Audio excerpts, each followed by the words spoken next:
সত্যি কথা বলতে কি, ফুলকপি দিয়ে এর আগে কখনো ভর্তা বানিয়ে খাইনি। ফুলকপি খেয়েছি অনেকবার, মোট কথা ছোটবেলা থেকে ফুলকপি খেয়েই বড় হয়েছি, কিন্তু ভর্তা বানিয়ে খেয়েছি এই প্রথমবার।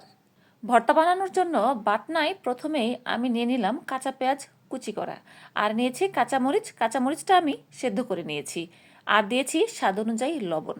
এগুলোকে থেতো করে নিয়েছি। আর দিয়ে দিচ্ছি এক টুকরো রুই মাছ। মাছের টুকরোটাকে লবণ এবং হলুদ মাখিয়ে ভেজে নিয়েছিলাম। এই সবগুলোকে একসাথে স্ম্যাশ করে নিয়েছি। তার মধ্যে লবণ এবং হলুদ দিয়ে সেদ্ধ করে রাখা ফুলকপিগুলো দিয়ে দিচ্ছি। ফুলকপিগুলোকেও ভালো করে স্ম্যাশ করে নিব। তারপর এর মধ্যে সরিষার তেল দিয়ে ভালো মতো মিশিয়ে নিব। আমি এভাবেই ফুলকপির ভর্তাটা বানিয়ে নিয়েছি।